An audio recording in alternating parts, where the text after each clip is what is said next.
There is a particular kind of thought that arrives the moment the lights go off. It is rarely the biggest problem in your life. It is not usually the mortgage or the diagnosis or the decision that actually matters. More often, it is something almost embarrassingly small.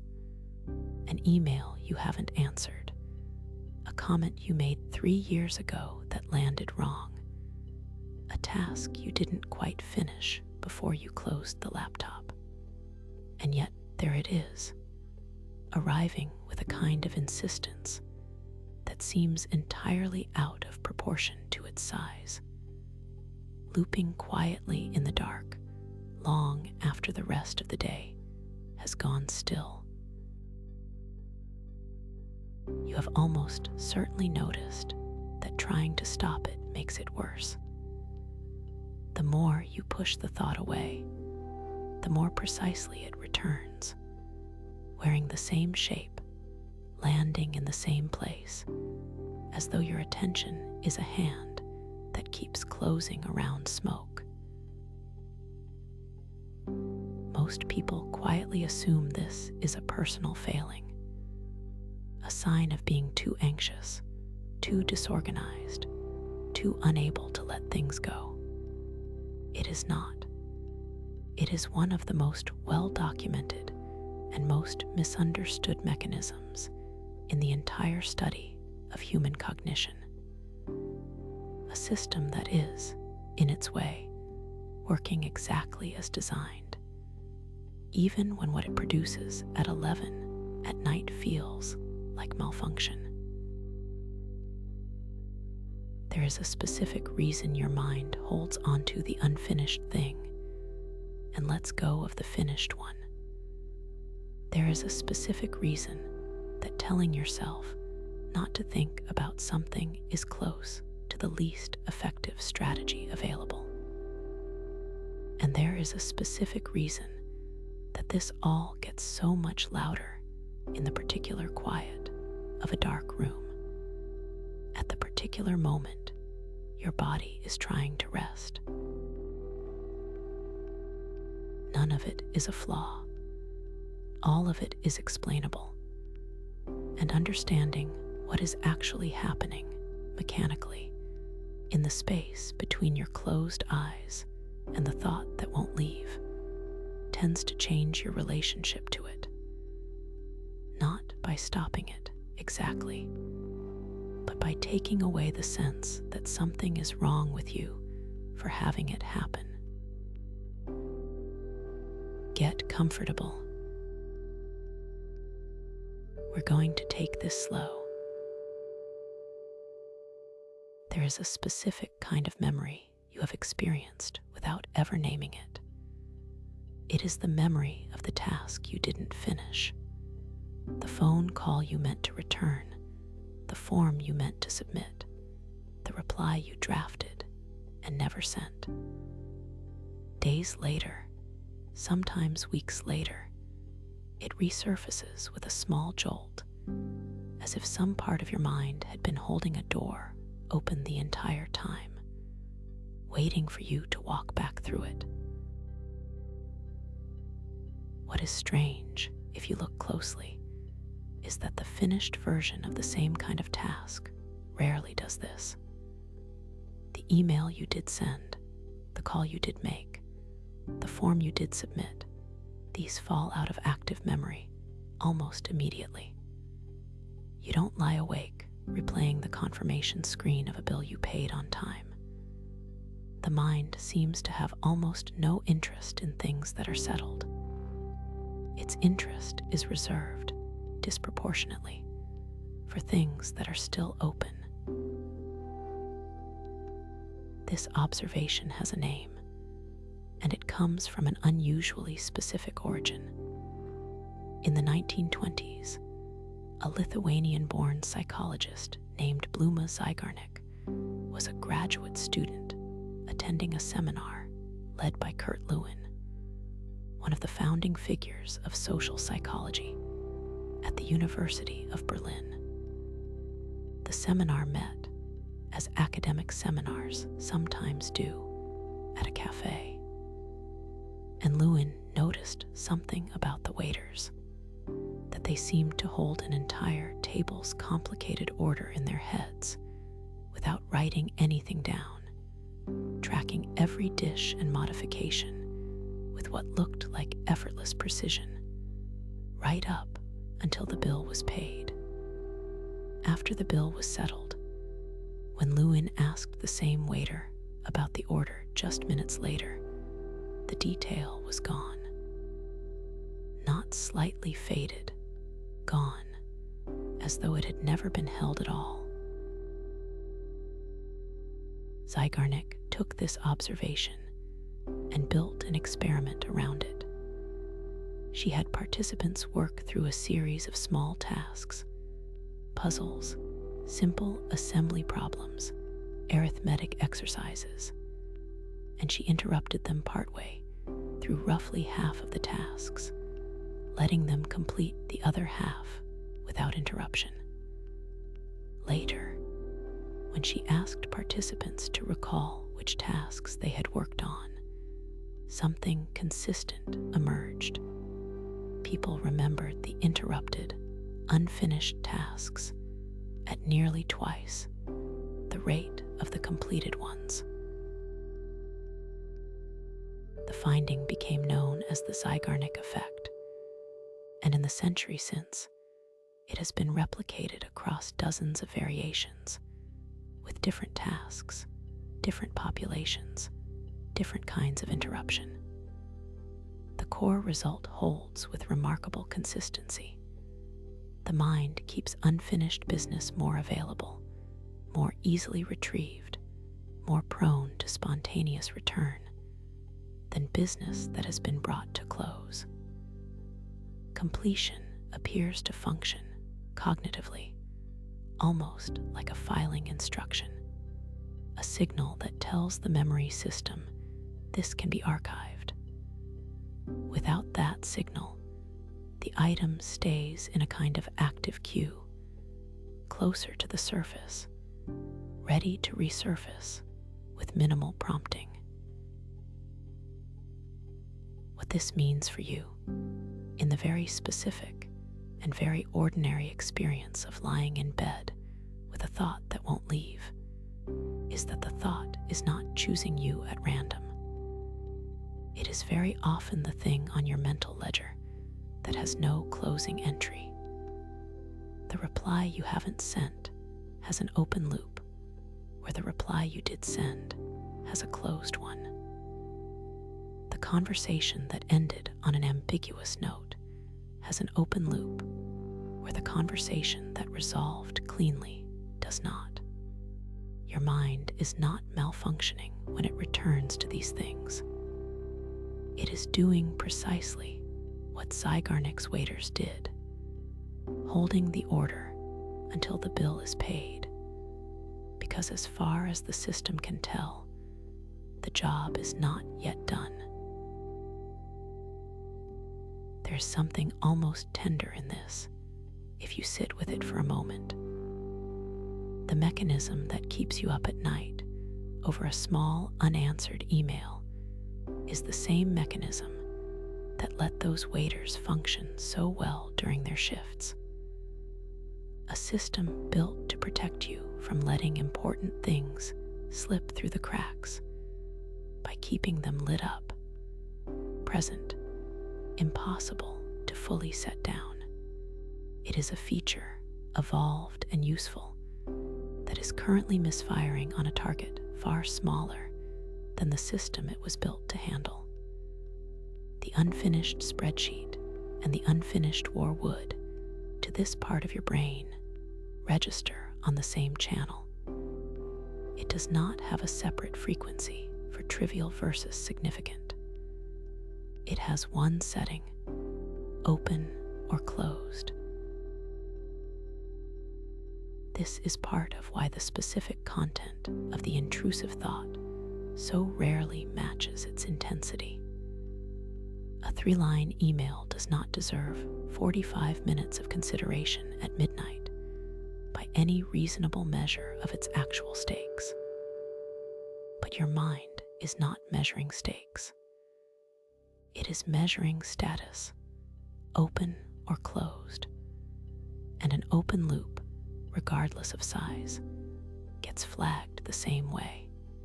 The disproportion you feel, the slightly absurd sense that you are lying awake over something so small, is not evidence that you are overreacting. It is evidence that the completion tracking system doesn't have a proportionality filter built in. It just has a ledger, and the ledger doesn't care how large the entry is. It only cares whether it's been closed. There's a further layer to this that is worth dwelling on, because it explains something that puzzles almost everyone who has experienced it. The way an unfinished thought can feel urgent even when you know, rationally, that nothing can be done about it right now. The email cannot be answered at midnight in any way that matters. The task cannot be completed while you are lying in the dark with your eyes closed. And yet, the sense of urgency persists exactly as though action were possible and overdue.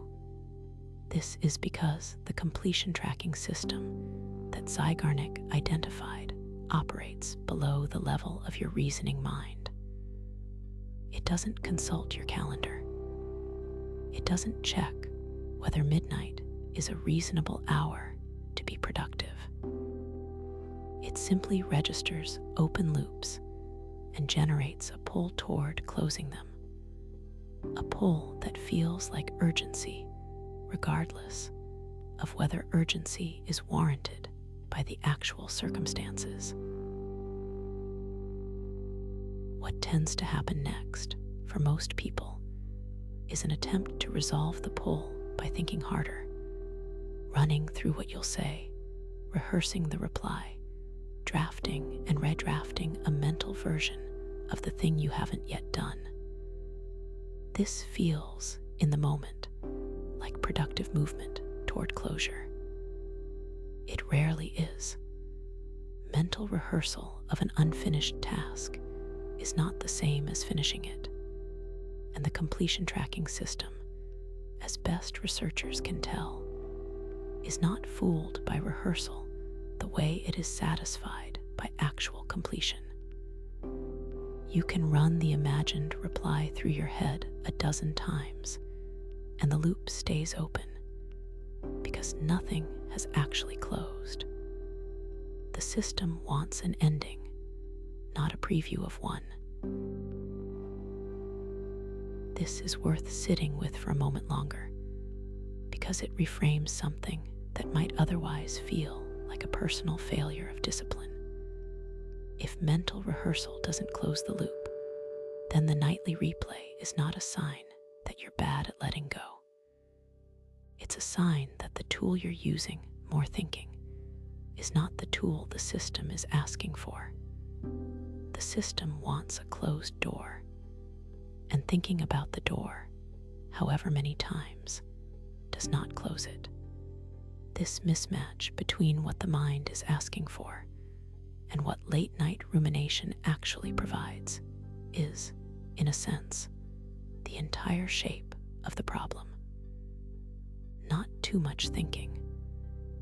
The wrong kind of resolution being attempted by the only tool available at that hour, which is thought itself.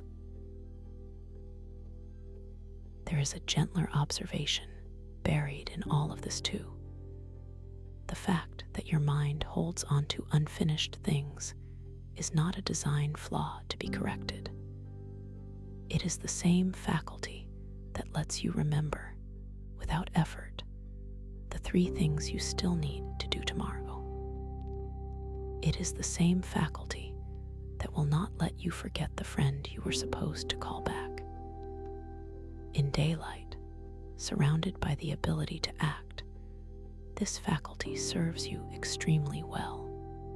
It is, in fact, one of the quieter reasons you function as competently as you do, holding your unclosed obligations in view without requiring you to consciously track every one of them on a list. The trouble is only that this same faculty has no shut-off switch calibrated to time of day. It does not know that midnight is not a working hour. It keeps the ledger open regardless of whether the office is closed, because closing the office was never part of what it was built to track. There is a common piece of advice that emerges from this research, almost by implication, and it is worth naming even though it belongs to daylight rather than to this hour. Writing the unfinished thing down in a form specific enough that it counts as an actual record appears in some of the research that followed Zeigarnik's original work to reduce the return of the thought more effectively than trying to hold it in mind or resolve it through pure willpower. The mechanism proposed for this is fairly intuitive once the underlying system is understood. The completion tracking system is not actually asking you to finish the task right now. It is asking to be relieved of the burden of remembering that the task exists. A note, an external record, something outside your own memory that promises the task won't be lost, seems to function as a kind of partial closure signal, even without the task itself being done. The ledger doesn't need the bill paid tonight. It needs proof that someone, somewhere, is still holding the tab. This is not something to act on right now at this hour, with your eyes already closed and the weight of the day already behind you. It's simply worth knowing, as a piece of the shape of the whole mechanism, that the open loop keeping you company tonight is not a permanent resident.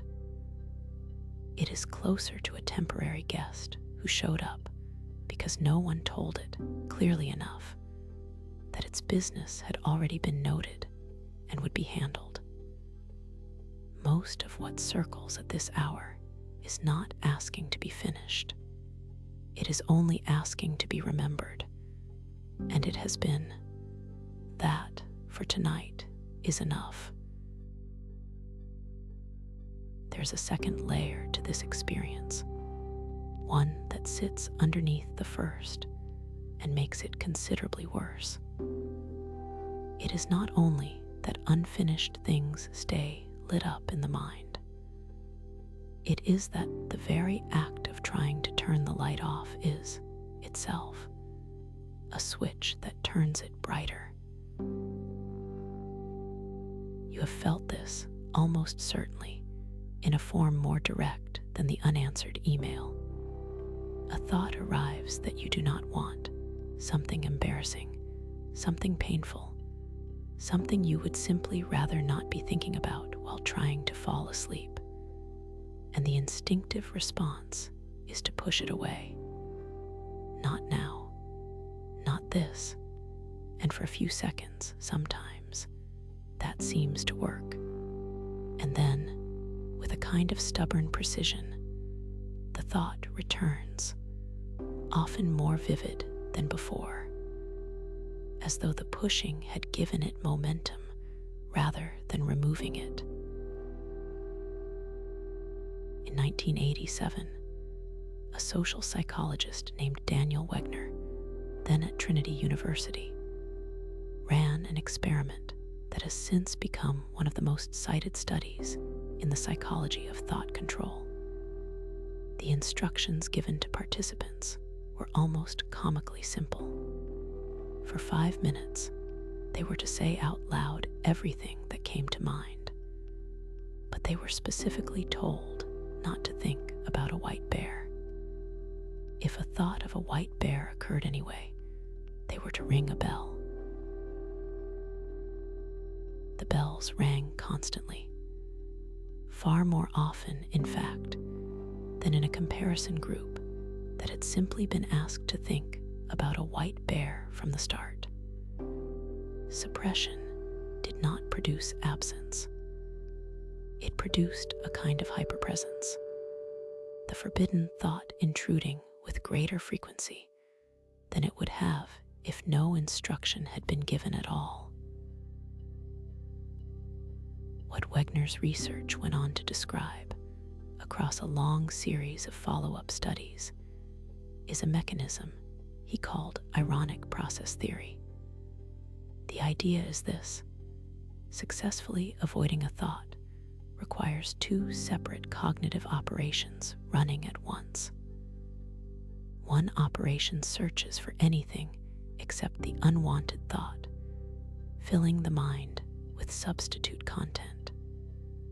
The other operation, quieter, but always running in the background, monitors for the presence of the unwanted thought, checking periodically whether it has crept back in, so that the first operation knows whether it needs to keep working. That monitoring process, by its very nature, has to hold a representation of the thought it's checking for. It cannot search for the absence of something without keeping some trace of that something active in order to know what it's looking for. The monitor, meant to be the guard against the thought, is quietly keeping a small light on for it the entire time. Under ordinary conditions, with plenty of mental resources available, the first process, the active searching for substitute content, is strong enough to keep the monitor's quiet flickers from breaking through into full awareness.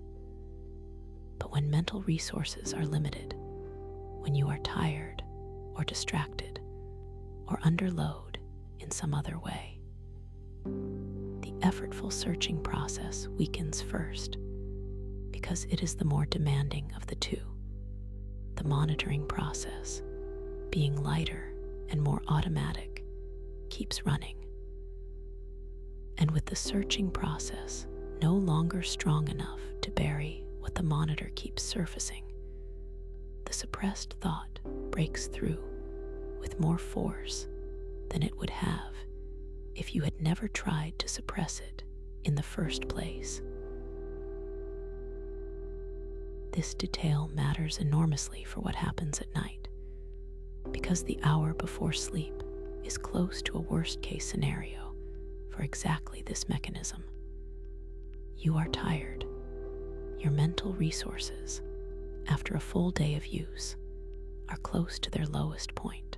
The active, effortful process of generating distraction, the process that ordinarily keeps a suppressed thought held down, is exactly the process most degraded by fatigue. Meanwhile, the lighter, automatic monitoring process, less dependent on effort, keeps running largely undiminished. The conditions of bedtime are, almost precisely, the conditions under which ironic process theory predicts suppression will fail most completely. You are trying to not think about something using the exact cognitive tool that is least available to you at that exact hour. There's something worth dwelling on in the shape of this failure, because it explains a specific and common experience, the sense that trying harder to stop thinking about something seems to make it worse rather than better. This is not a contradiction or a paradox in any mysterious sense. It follows directly from the mechanism. Trying harder means engaging the effortful searching process more forcefully. But that process is the one already weakened by fatigue, so pushing it harder produces diminishing returns, while the monitoring process, unaffected by the extra effort, continues quietly registering the thought you're trying not to have. The harder you push against a wall that isn't holding, the more clearly you feel the wall isn't holding. What this means, practically, for the specific experience of an intrusive thought at bedtime, is that the instinct to suppress, the reflexive, don't think about it, is very close to the least effective response available. And it is precisely the response that feels most natural in the moment. It feels natural because it is the response that works reasonably well during the day, when mental resources are more available and the searching process has enough strength to bury what the monitor surfaces. The strategy that has served you reasonably well at 3 in the afternoon is a strategy specifically mismatched to 11 at night, when the resource that makes it work has already been spent.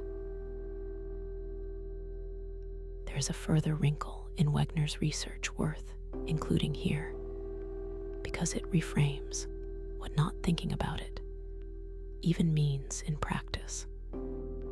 Follow-up studies found that the rebound effect, the surge of the suppressed thought once suppression efforts relax, was strongest specifically in the period immediately after active suppression ended. In other words, the thought you worked hardest to push away during the day is disproportionately likely to surface with force in the quiet period afterward, when the effortful pushing finally stops, the commute home, the transition into evening, the specific moment the lights go out, and the day's active demands on attention finally, fully release. That release is not neutral. It is, according to the ironic process research, close to the exact moment the rebound is most likely to peak. Because it is the moment the searching process, finally allowed to rest, stops burying what the monitor has been quietly tracking all along. There is a related detail from Wegner's broader body of work worth including, because it explains a specific and slightly unsettling pattern many people notice without ever naming it. The way a thought suppressed successfully for days can suddenly reappear, seemingly without cause, at a moment of even mild fatigue or distraction, because the monitoring process never actually stops running, even during periods when suppression feels, by all appearances, successful. The suppressed content remains available, primed, ready to surface the instant the effortful searching process weakens even slightly. Days of apparent success are not evidence that a thought has actually been resolved or diminished. They are evidence, more precisely, that the searching process has had enough resources available to keep winning, for now, a state that depends entirely on ongoing conditions rather than on the thought itself having lost any of its underlying charge. Understanding this does not, on its own, make the thought stop arriving, but it does change what the arrival means. The thought that surges the moment your head hits the pillow is not evidence that the thought is especially important, or that you are especially bad at managing your mind.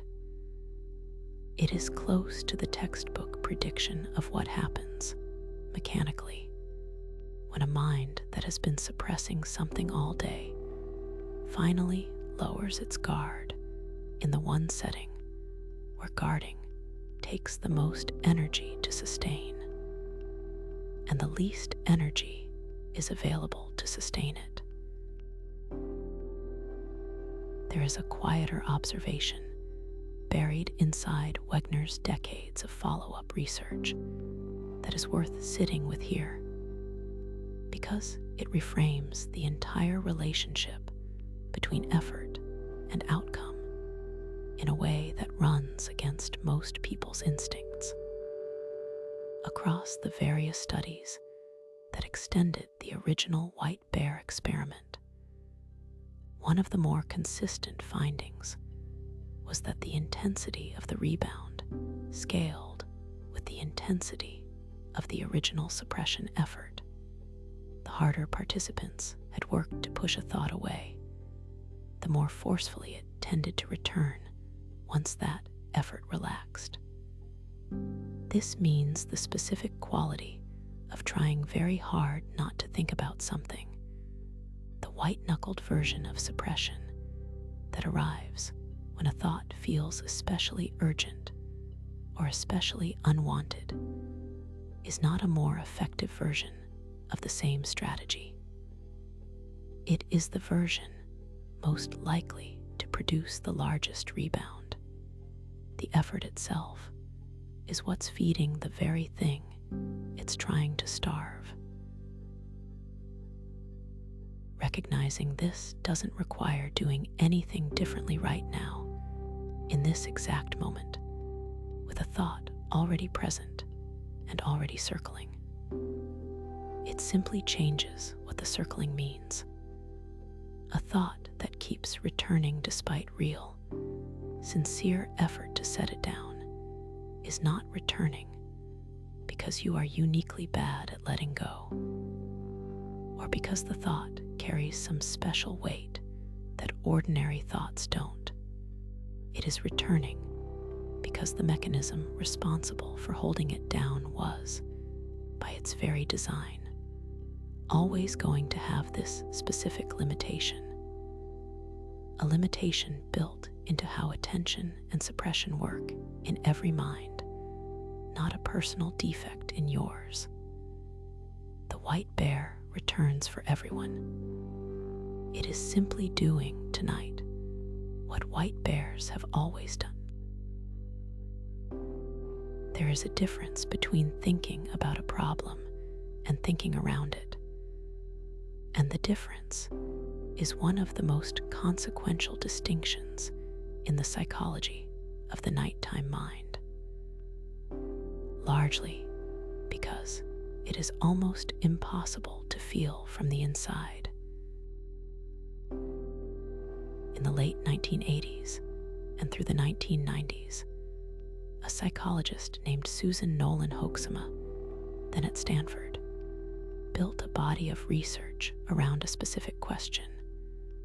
Why do some people, faced with a low mood or a stressful event, recover relatively quickly, while others sink deeper and stay there longer? Her answer centered on something she called response style, specifically the difference between what she termed rumination and what might loosely be called active problem solving.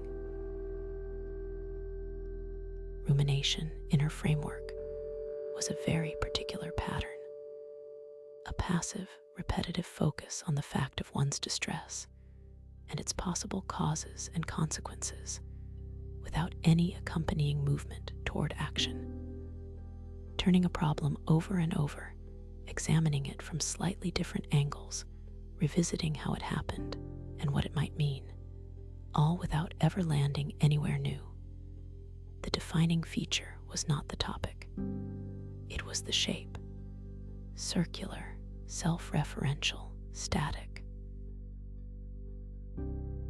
Active problem solving, by contrast, might begin in the same place, a stressful event, a difficult feeling, but moved differently. It generated specific next steps.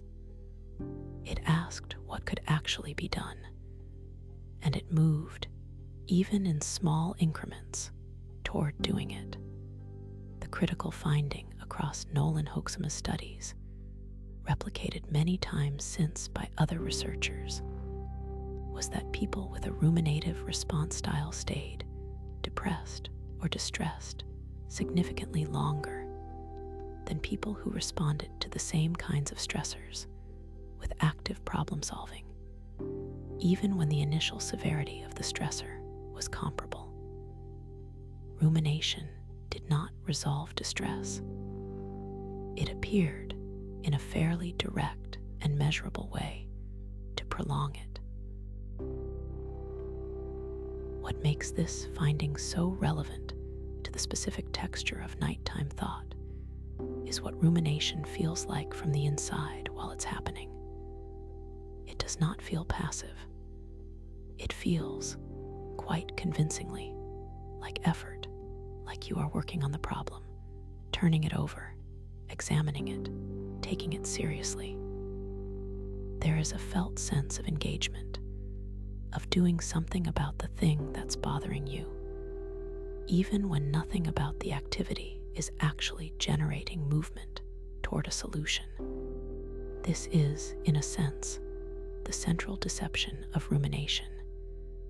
It borrows the phenomenology of productive thought, the sense of attention, of seriousness, of not looking away, without producing any of productive thought's actual output. This matters enormously for the specific experience of lying awake with a problem circling. The mind, mid-loop, generally does not register what it's doing as circling. It registers what it's doing as working on it.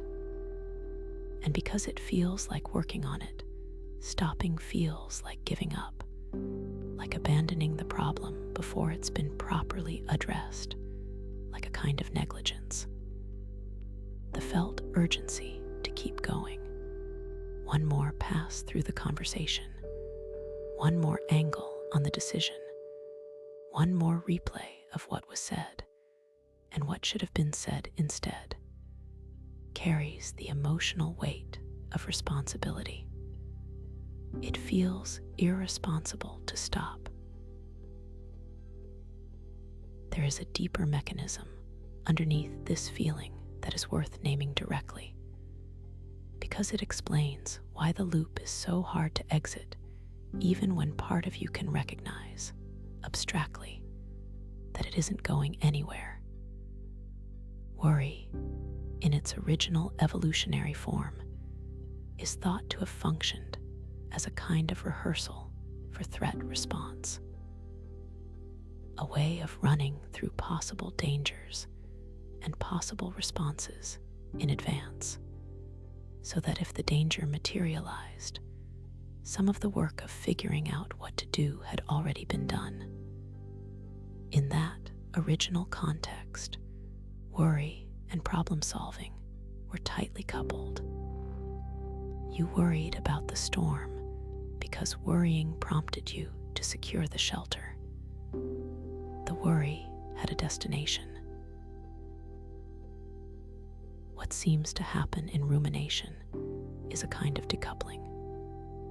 The worry continues to fire, the same evolutionary machinery, the same sense of urgency and importance, but it has become detached from any available action.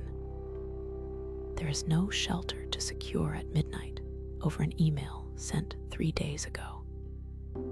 There is no next step available for a conversation that already happened, and yet the machinery that generates the felt urgency of worry does not check, apparently, whether action is actually available before firing.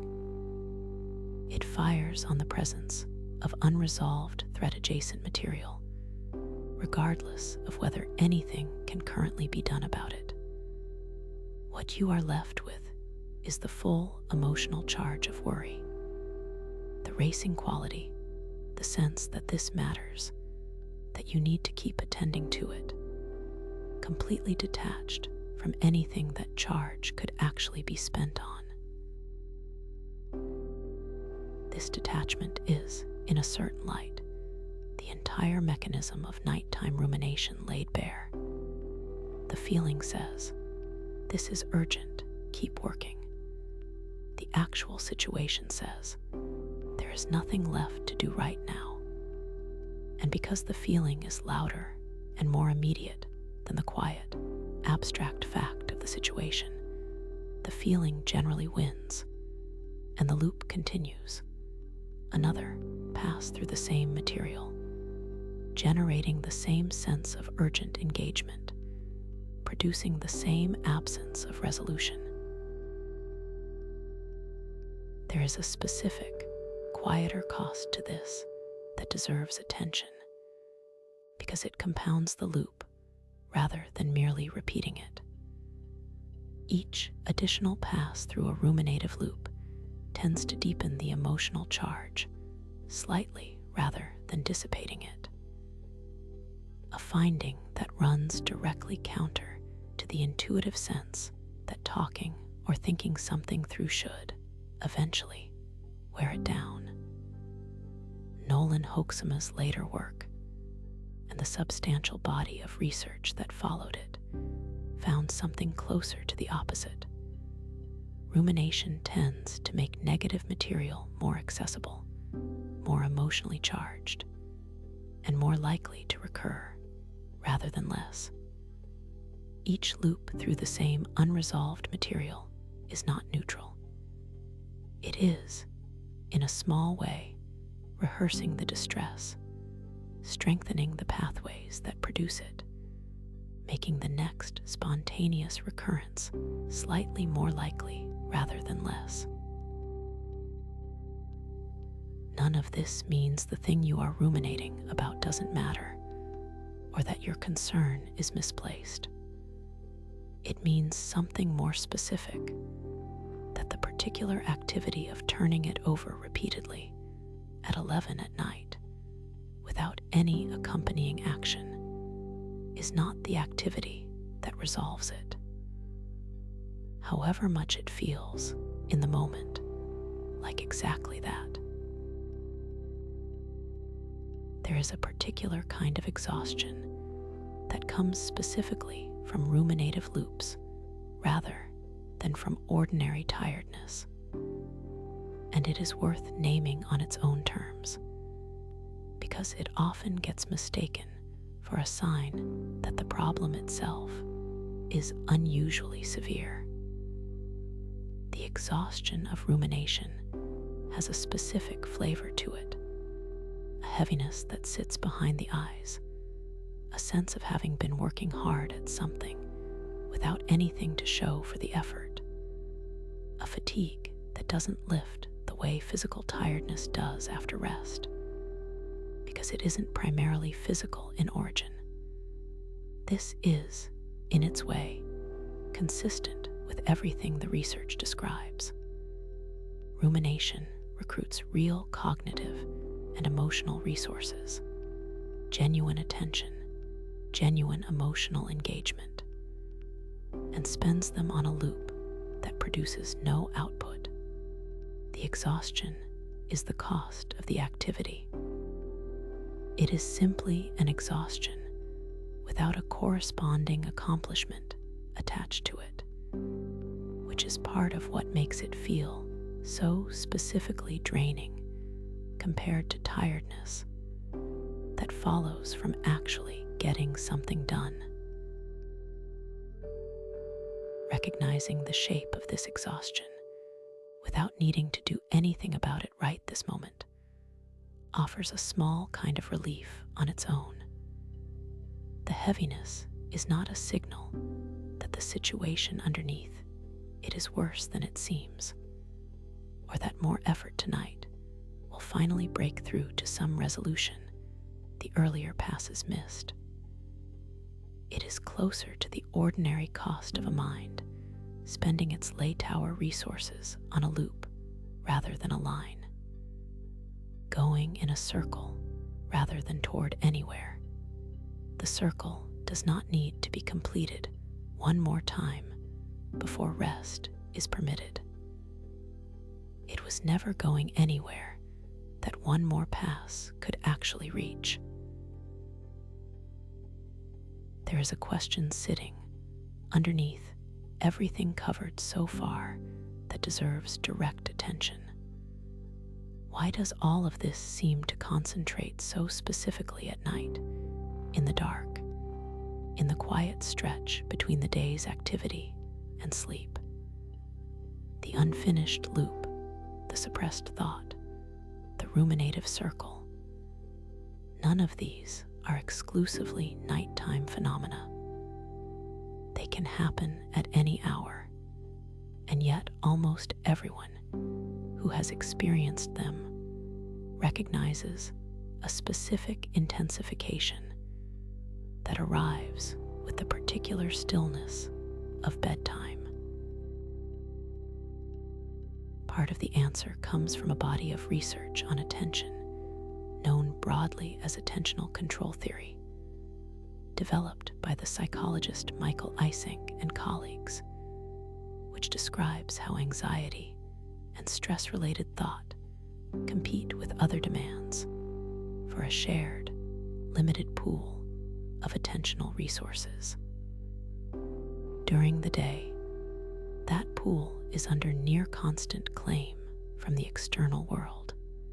Conversations, tasks, traffic, screens, the small continuous stream of things that require some sliver of attention to navigate.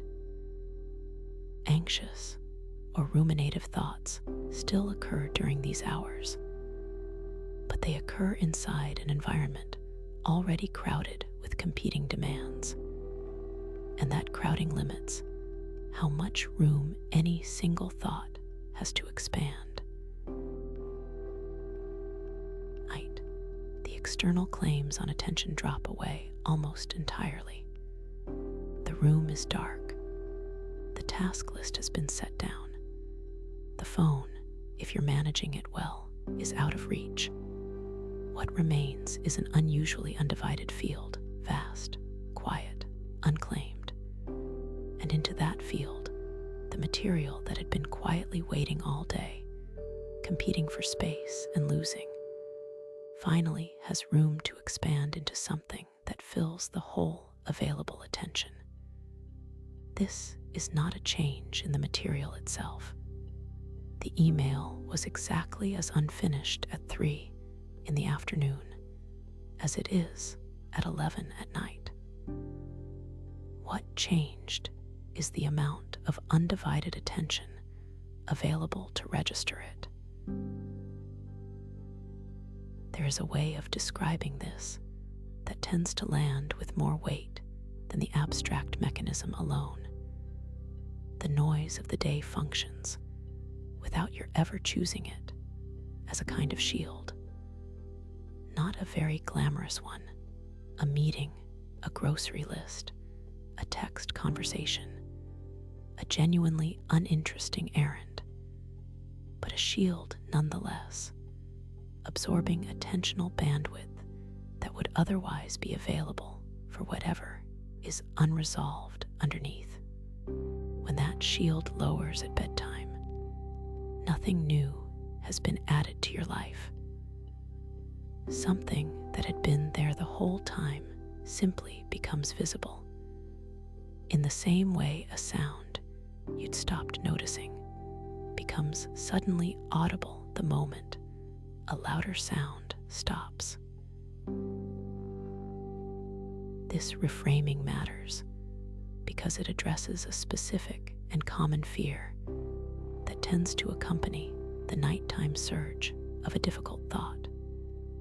The fear that the thought's sudden intensity means something has gotten worse, that the problem has grown, that some threshold has been crossed.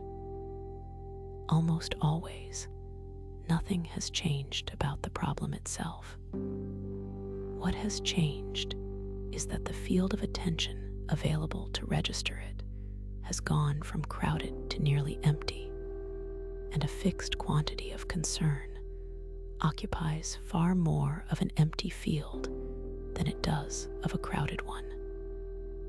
The intensity is a function of the container, not necessarily the content.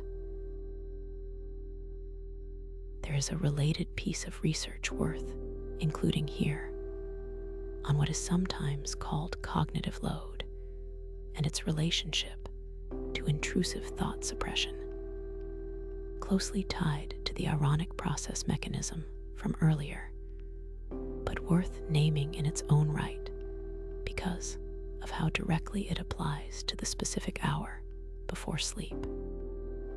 Studies manipulating cognitive load, giving participants a demanding secondary task while also asking them to suppress a target thought, find a consistent pattern.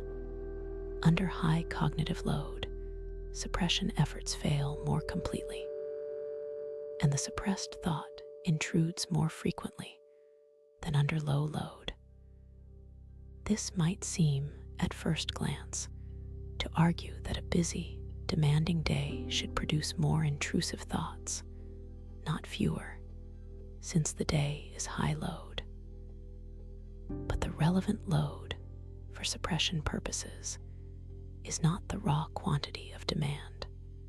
It's whether that demand is actively occupying the same resource that suppression itself draws on, moment to moment, in real time.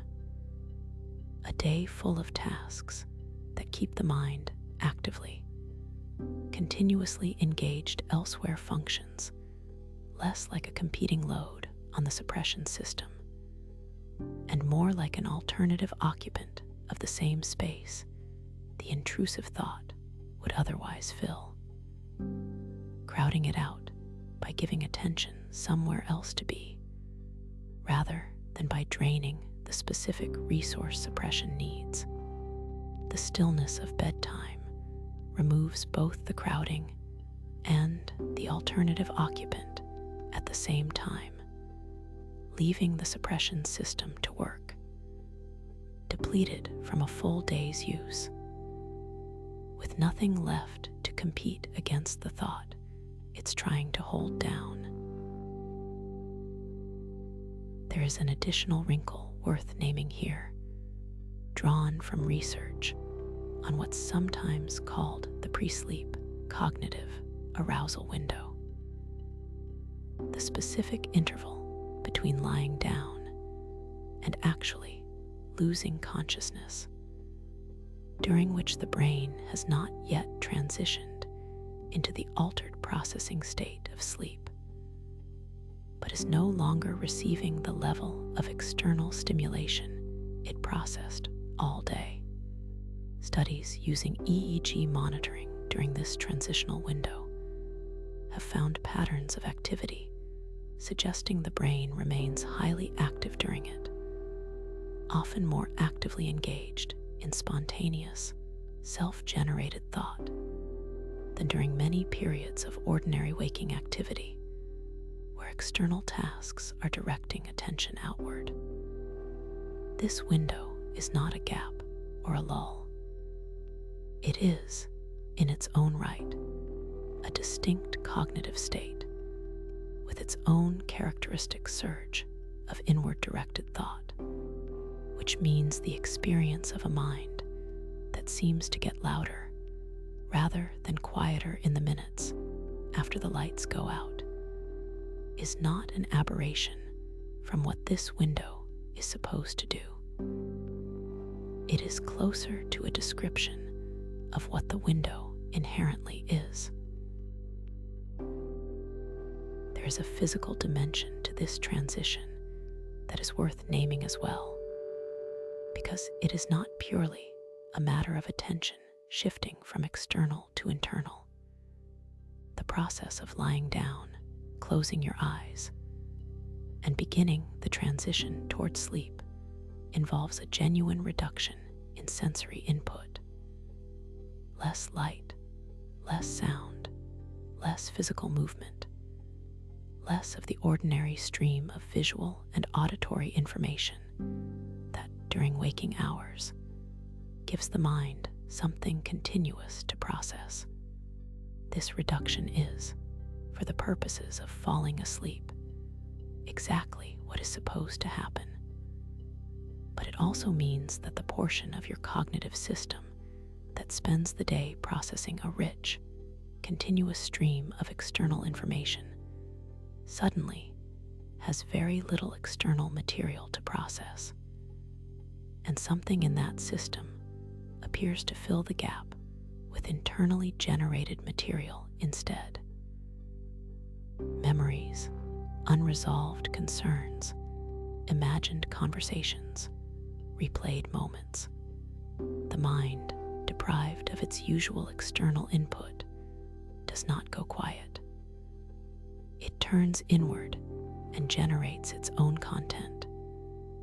And the content it reaches for first is very often whatever has been sitting closest to the surface, unresolved, waiting.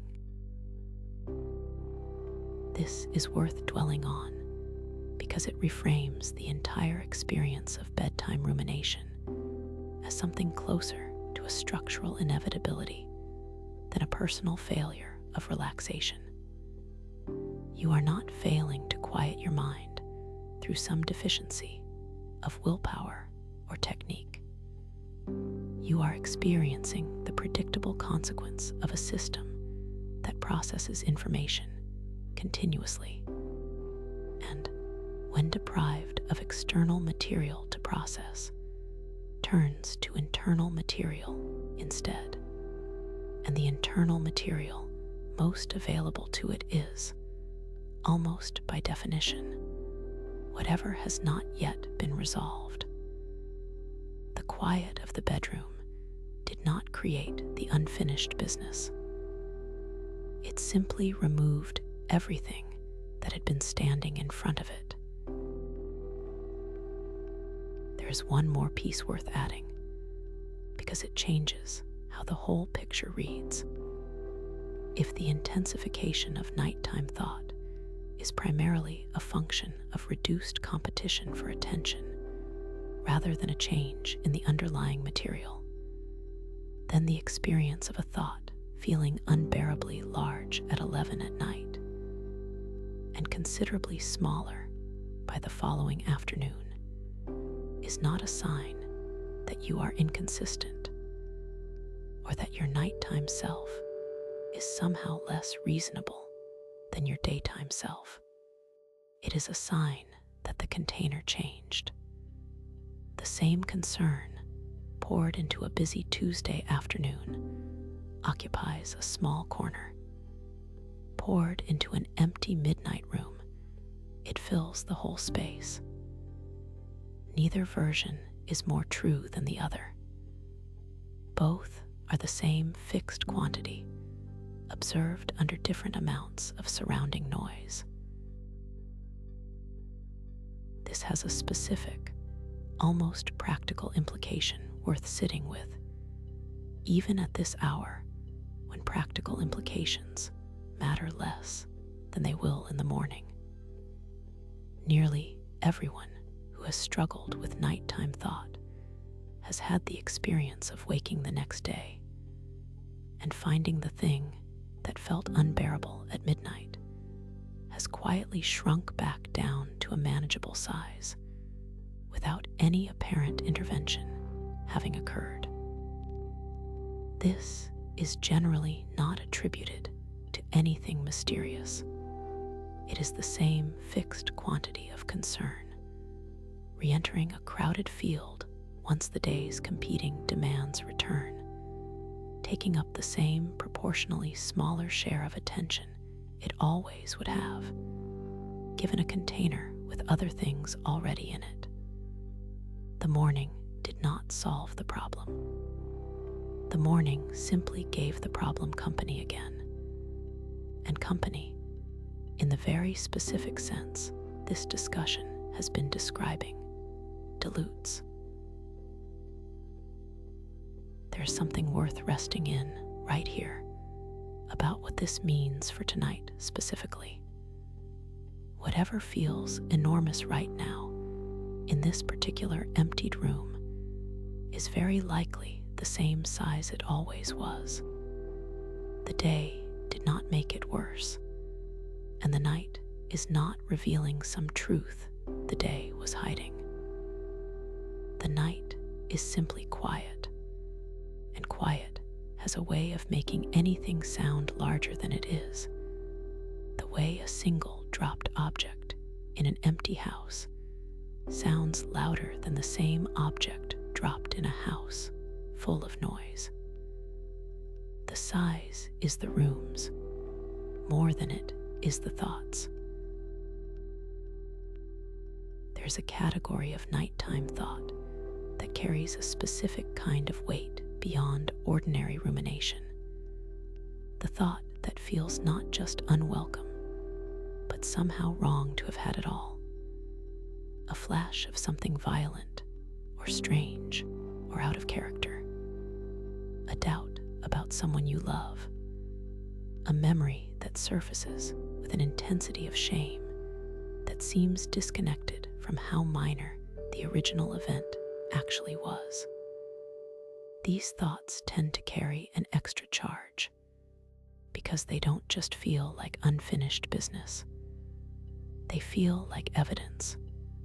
Evidence that something is off, that the thought reveals something true and troubling about who you are underneath.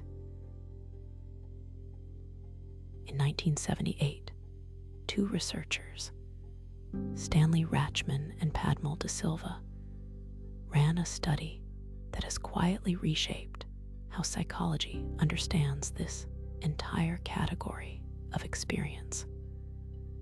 They gathered descriptions of intrusive thoughts from two groups: people who had been clinically diagnosed with obsessive-compulsive disorder, and people from the general population with no such diagnosis. Clinicians were then given the descriptions, stripped of any identifying information about which group each had come from, and asked to sort them, to determine which thoughts belonged to the clinical population and which belonged to everyone else. The clinicians could not reliably do it.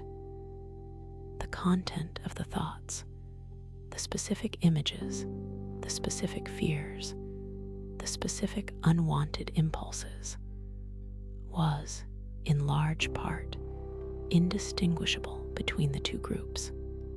People with no diagnosis, no clinical history, no ongoing distress from these thoughts were reporting the same kinds of intrusive material: violent images, taboo impulses, doubts about their own character, unwanted sexual thoughts, fears of having done something terrible without remembering it. The content itself was not the dividing line. What Rachman and De Silva's work, and the substantial body of research that followed it, eventually identified as the actual dividing line, was not the presence of the thought, but the response to it.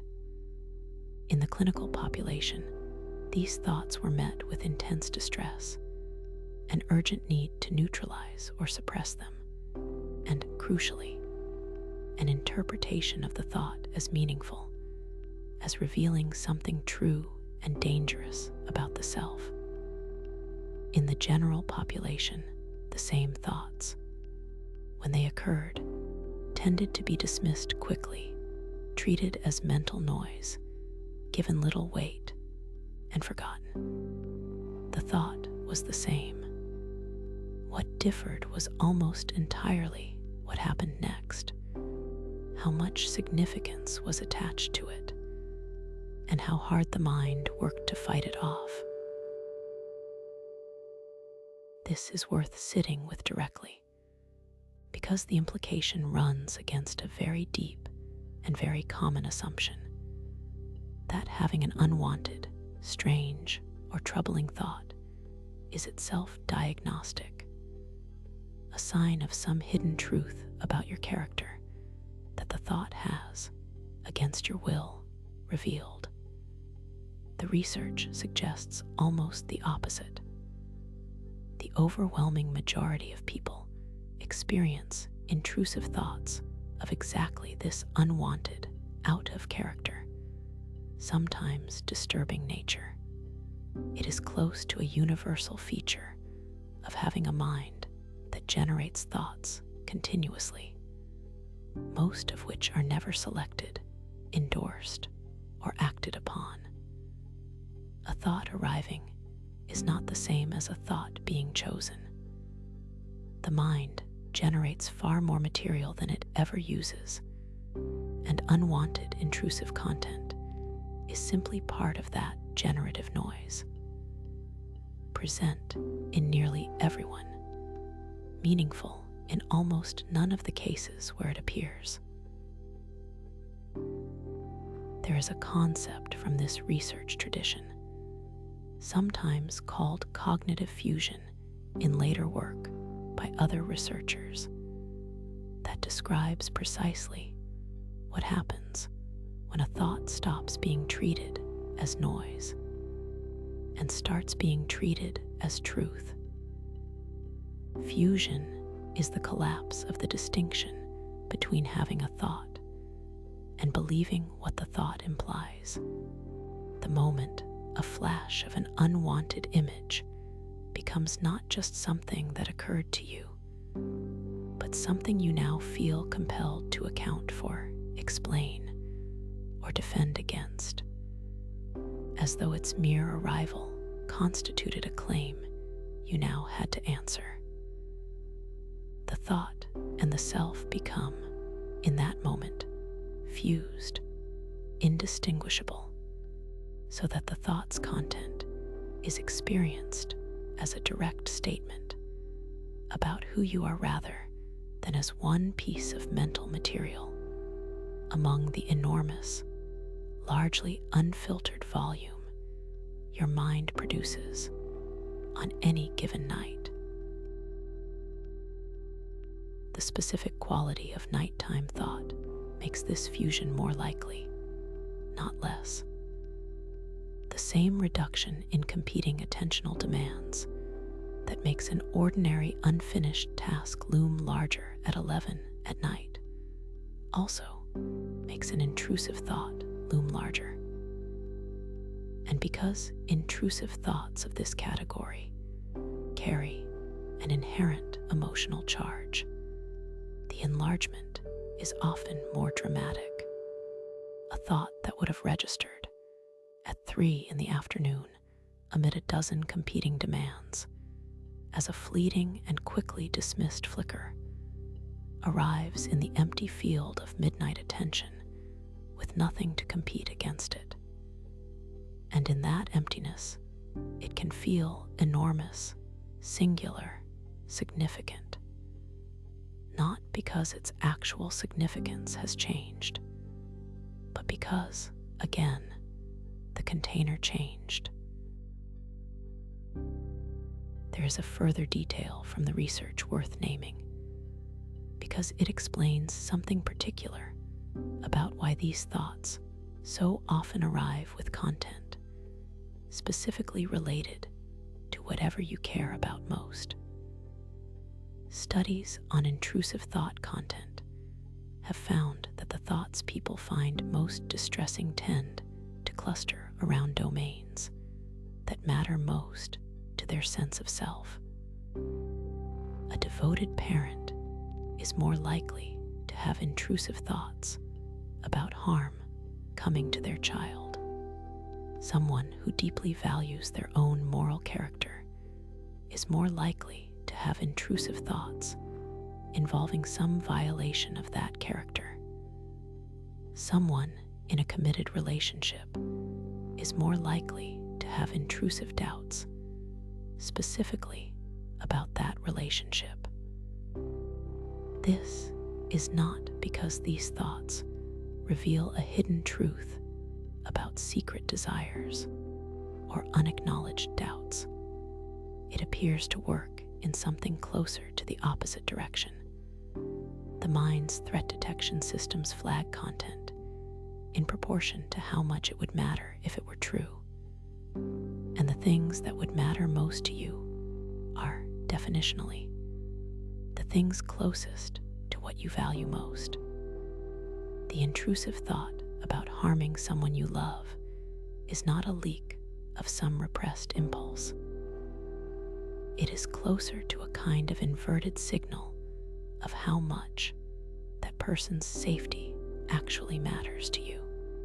The mind generating a worst-case flicker, precisely because the stakes in your own value system are so high. None of this makes the thought pleasant when it arrives, but it does change what the arrival is evidence of. A disturbing thought at midnight, arriving with unusual force in the emptied field of nighttime attention, is not a message from some hidden, truer version of yourself. It is closer to the ordinary noise every mind generates, momentarily unshielded by the day's competing demands, landing with a weight that has far more to do with the size of the room it's arriving in than the size of the truth it supposedly carries. There is a specific relief available in the finding that clinicians, given only the content of these thoughts, could not sort the clinical population from the general one. It suggests something that runs deeper than a simple reassurance. It suggests that the entire premise underlying the fear of an intrusive thought, the premise that its content reveals something diagnostic, doesn't hold up under close examination. The mind that generates a strange or dark flicker in the middle of the night is doing something every mind studied in this research also does. The flicker is not a special transmission meant only for you, carrying a message the rest of the world is spared.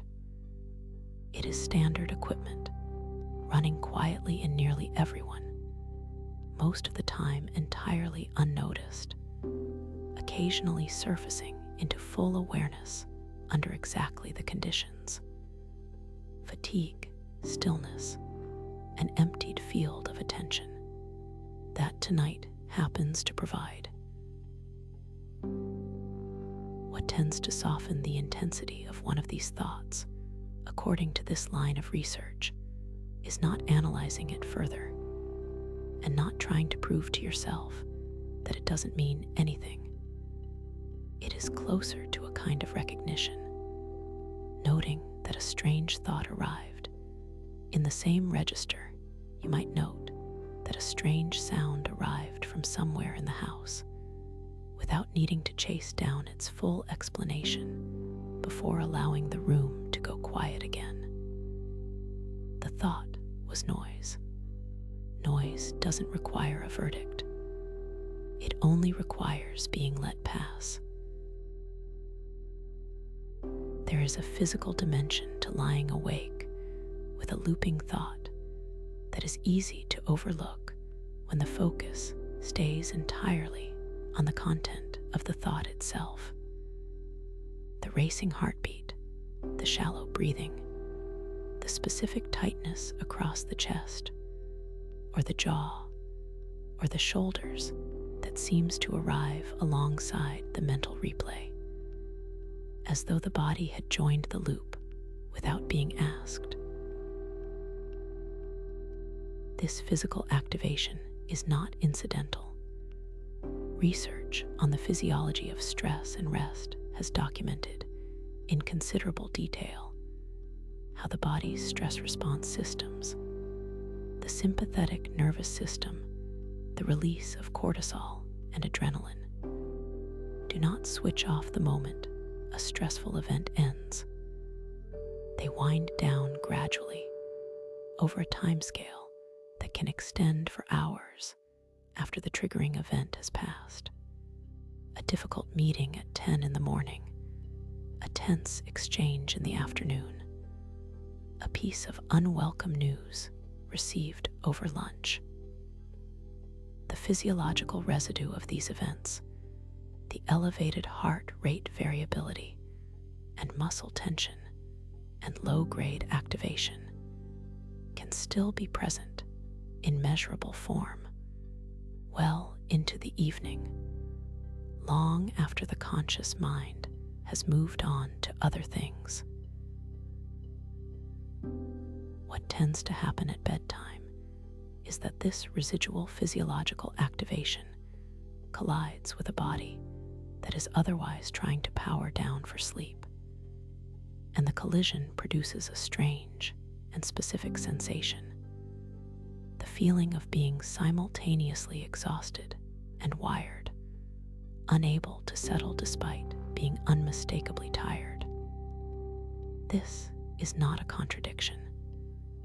It reflects two different systems on two different timelines: the accumulated fatigue of a long day pressing toward sleep, and the still elevated stress response system pressing toward vigilance, both present in the body at the same time, pulling in opposite directions. The mind, in this state, faces an unusual task. It registers the physical sensations of activation, the faster heartbeat, the shallow breath, the muscular tension, and it does what minds generally do with unexplained physical sensations. It searches for a reason. This searching is not a flaw. It reflects a well-documented general feature of how emotion and cognition interact, sometimes described in the research literature as misattribution, the tendency to interpret ambiguous physiological arousal in light of whatever explanation is most readily available in the surrounding context, rather than in light of its actual cause. And at 11 at night, with the day's genuine stressors having faded from conscious awareness, but their physiological residue still active in the body, the mind reaches for an explanation.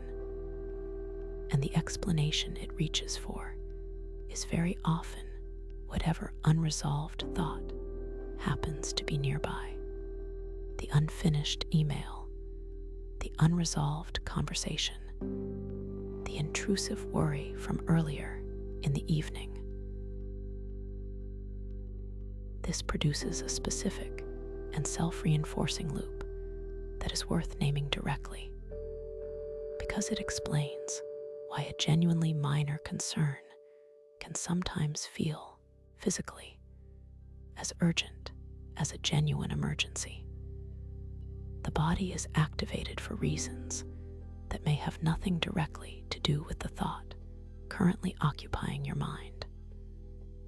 Reasons rooted in a stressful meeting 8 hours earlier, or simply the accumulated physiological cost of a demanding day.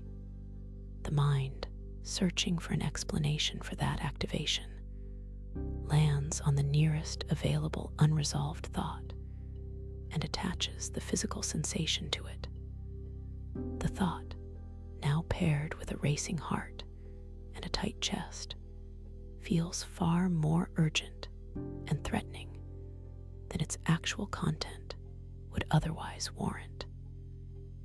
Because the mind is reading the body's arousal as confirmation that the thought matters this much, and once the thought feels this urgent, it draws more attention, which produces more activation, which the mind then reads as further confirmation that something serious is happening.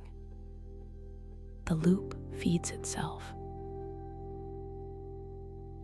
This is worth dwelling on because it offers a different way of understanding what happens when a small, objectively minor worry balloons, seemingly out of nowhere, into something that feels unbearable at midnight and considerably smaller by the following morning. The content of the worry did not actually change overnight. What changed was the physiological context surrounding it, elevated in the hours right after a stressful day, settled by morning after a night, however imperfect, of rest. The same thought, evaluated by a calm body at 9 in the morning, register as manageable. Evaluated by an activated body at 11 at night, it registers as urgent because the body's arousal is being read by the searching mind as evidence about the thought's importance rather than as a leftover signal from something else entirely. There is a further piece of this worth naming, drawn from research on what is sometimes called effect as information.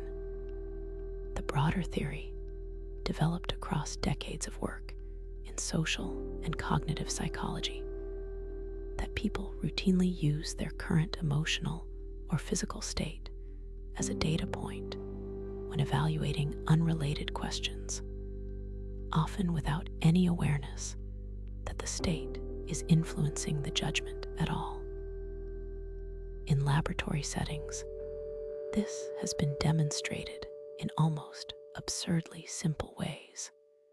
People asked to rate their overall life satisfaction on a sunny day report higher satisfaction than people asked the identical question on a rainy day, even though the weather has nothing to do with the actual conditions of their lives. The mind treats current feeling as evidence about the question at hand, borrowing information from wherever it happens to be available. At 11 at night, with a body still carrying the physiological residue of a demanding day, this same borrowing appears to occur with whatever thought is nearest. The racing heart lending its evidence to the unfinished email, the tight chest lending its evidence to the unresolved conversation, neither of which actually caused the sensation in the first place.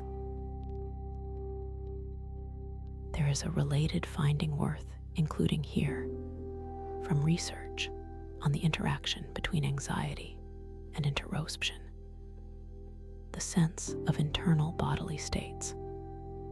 Some studies suggest that people vary in how strongly they attend to internal physical sensations, and that heightened attention to bodily signals, particularly under conditions of stress or fatigue, tends to amplify the perceived intensity of both the sensations and the thoughts they get attached to.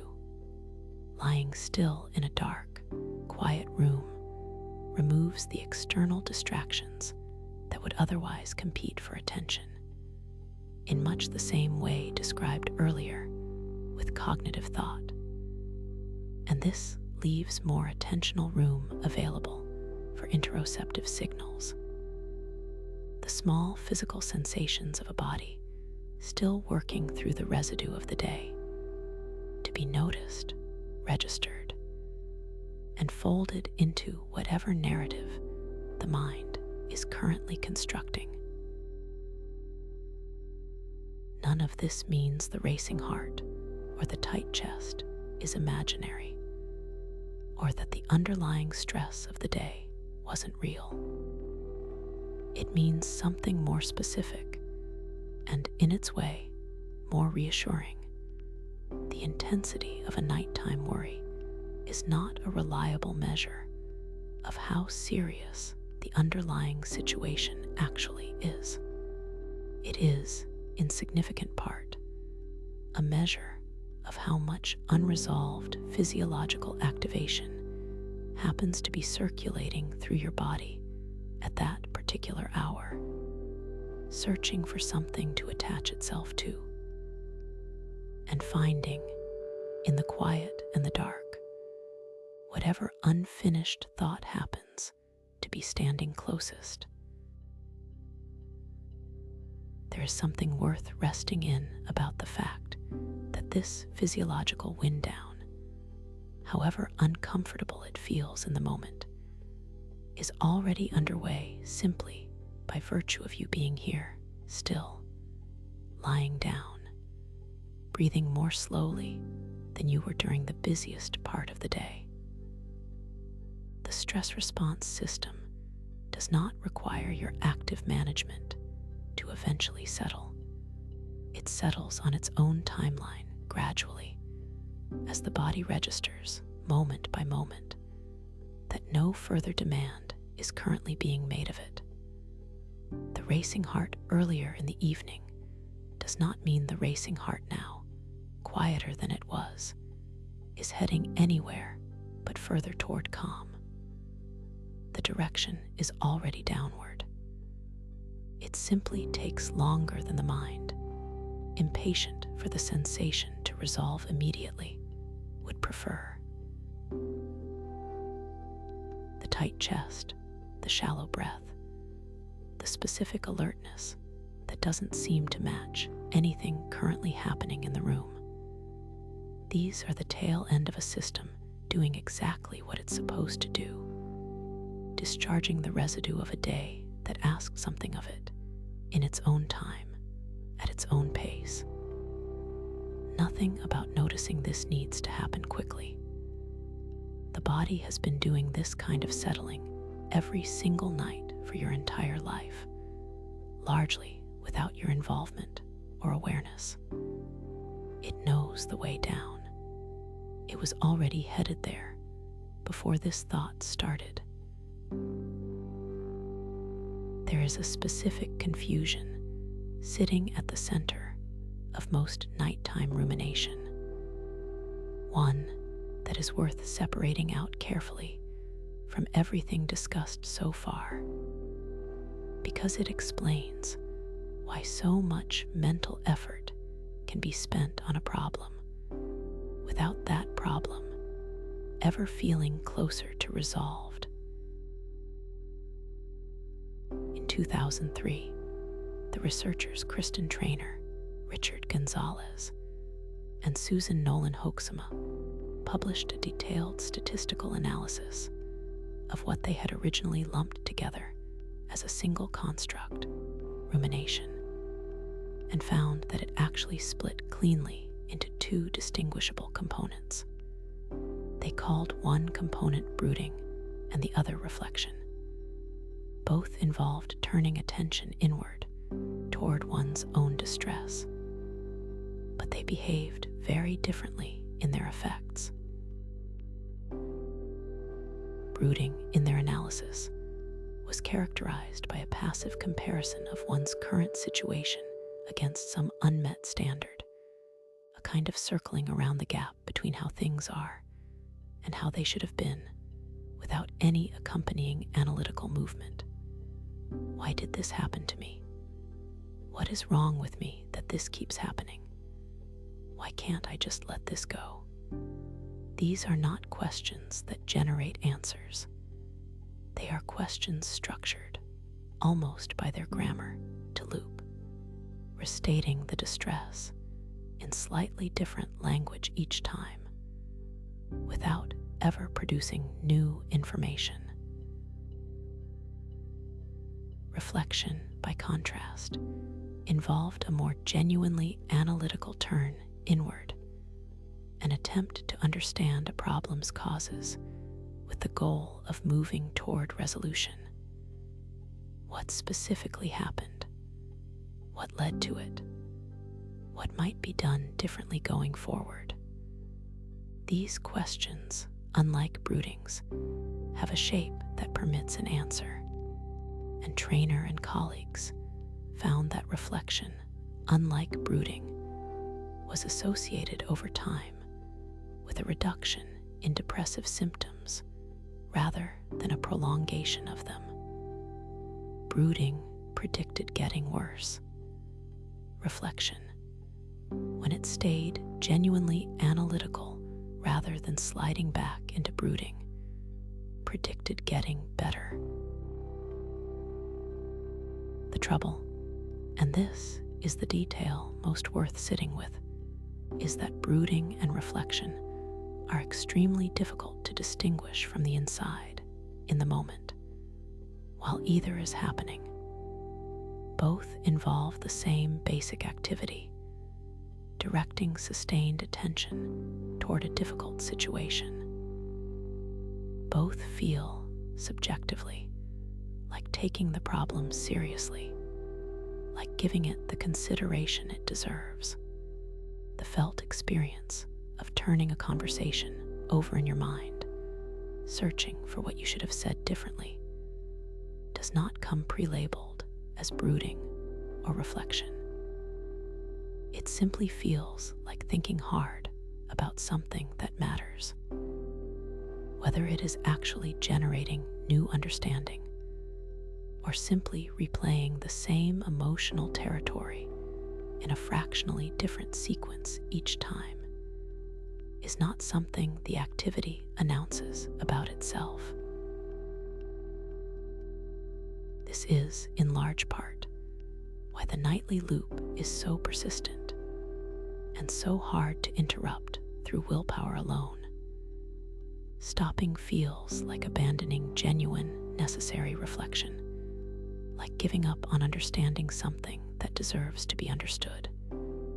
But very often, especially by the second or third or 10th pass through the same material at 11 at night, what continues is not reflection anymore.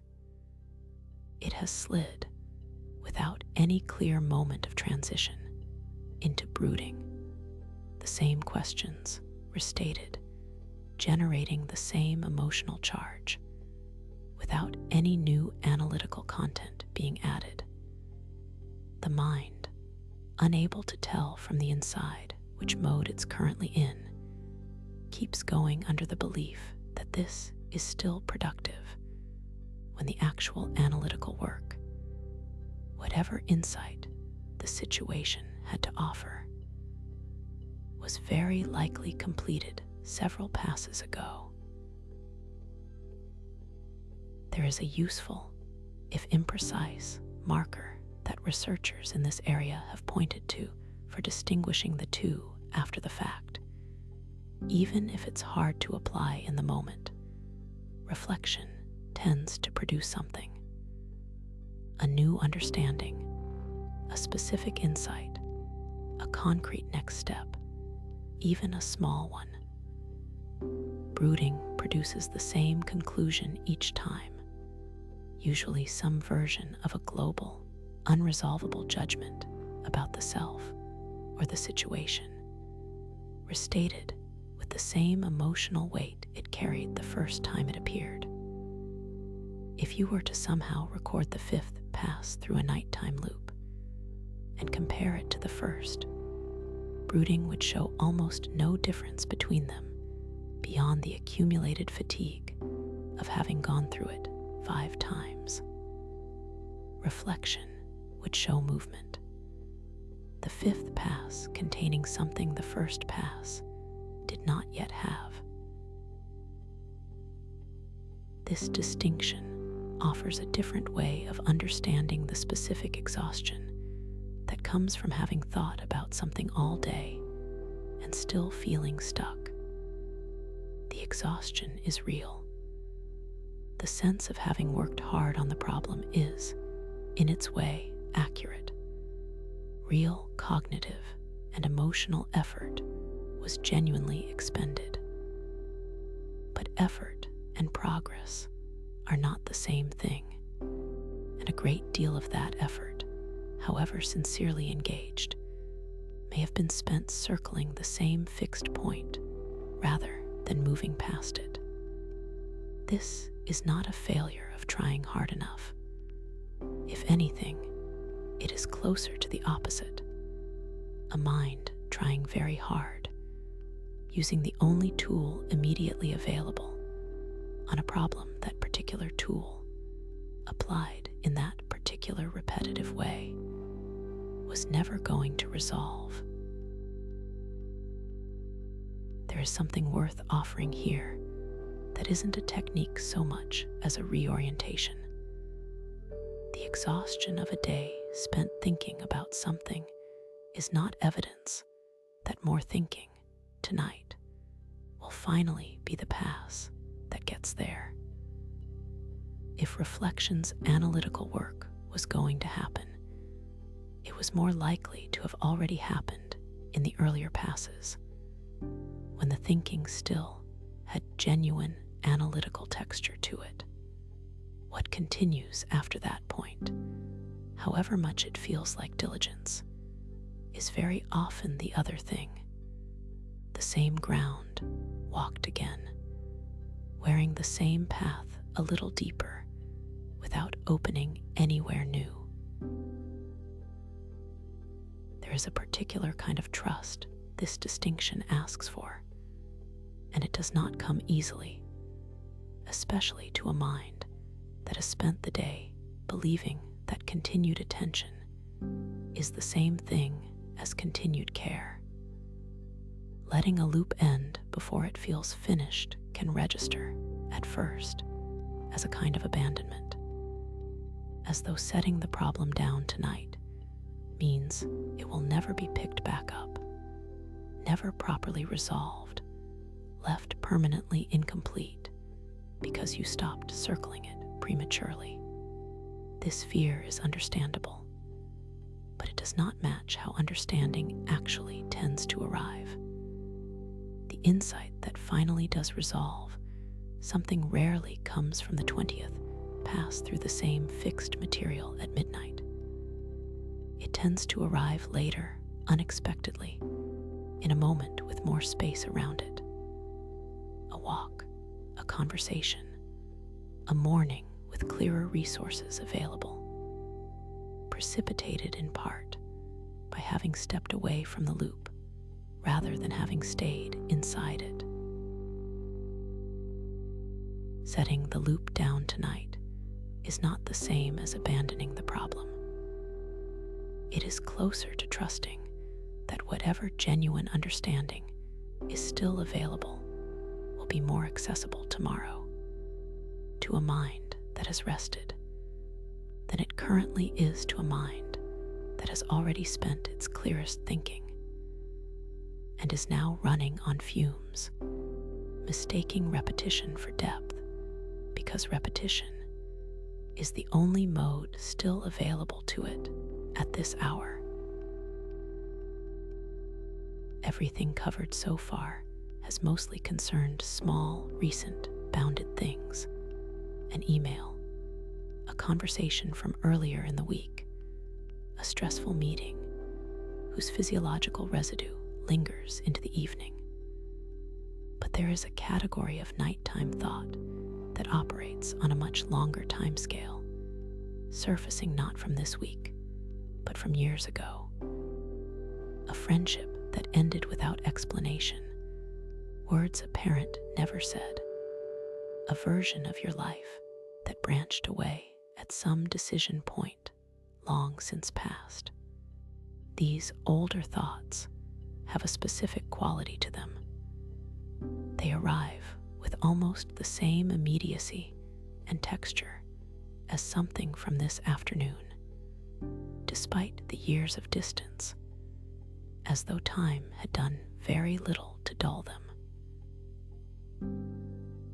The psychologist Dan McAdams, working over several decades on what he termed narrative identity theory, described how people construct a sense of who they are largely through an internalized, evolving life story, a narrative that organizes scattered experience into chapters, turning points, and through lines that give a coherent shape to an otherwise disordered accumulation of events. This story is not fixed. It is continually being revised, reinterpreted, and crucially, some of its chapters remain open. Episodes that have not yet been given a satisfying ending, whose meaning has not yet been settled, whose place in the larger arc remains unresolved.